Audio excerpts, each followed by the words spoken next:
കോട്ടയം പാലായിൽ ബസ് തലയിലൂടെ കയറിയിറങ്ങി 45 വയസ്സ് തോന്നിക്കുന്ന പുരുഷൻ മരിച്ചു. കൊട്ടാരമറ്റം ബസ് സ്റ്റാൻഡിലാണ് സംഭവം.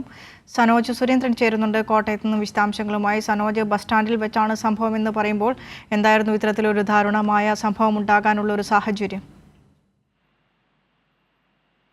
ഇന്ന് വൈകുന്നേരം 3 മണിക്ക് ശേഷമാണ് ഒരു ദാരുണമായ സംഭവം പാലായിലെ സ്വകാര്യ ബസ് സ്റ്റാൻഡിൽ ഉണ്ടായത്.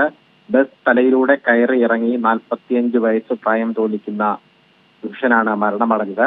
കൊട്ടാരമറ്റം ബസ് സ്റ്റാൻഡിലായിരുന്നു സംഭവം. പാലാ കൂത്താട്ടുകുളം റൂട്ടിൽ സർവീസ് നടത്തുന്ന സെന്റ് റോക്കീസ് ബസ്സാണ് അപകടമുണ്ടാക്കിയത്. ബസിന്റെ പിന്നിലെ ടയർ തലയിലൂടെ കയറി ഇറങ്ങിയാണ് അപകടം സംഭവിച്ചത് എന്നാണ് ദൃക്സാക്ഷികൾ നൽകുന്ന വിവരം. ഈ ബസ് തലയിലൂടെ കയറി ഇറങ്ങിയതിനാൽ ആളെ തിരിച്ചറിയാൻ കഴിയാത്ത വിധം മുഖം വികൃതമായിരുന്നു. അതുകൊണ്ട് തന്നെയാണ് ആൾ ആരാണ് എന്ന കാര്യത്തിൽ ഇതുവരെ ഒരു വ്യക്തത ഉണ്ടാവാത്തത്. പാലാ പോലീസ് സ്ഥലത്തെത്തി മേൽനടപടികൾ സ്വീകരിച്ചിട്ടുണ്ട്. എന്തായാലും അതിദാരുണമായ ഒരു സംഭവത്തിനാണ് ഇന്ന് പാലാ കൊട്ടാരമറ്റം സ്റ്റാൻഡ് ഭീതിയായത്. ശരി സനോജ്, കോട്ടയം പാലായിൽ ബസ് തലയിലൂടെ കയറിയിറങ്ങി 45 വയസ്സ് തോന്നിക്കുന്ന പുരുഷൻ മരിച്ചു. കൊട്ടാരമറ്റം ബസ് സ്റ്റാൻഡിലാണ് സംഭവം.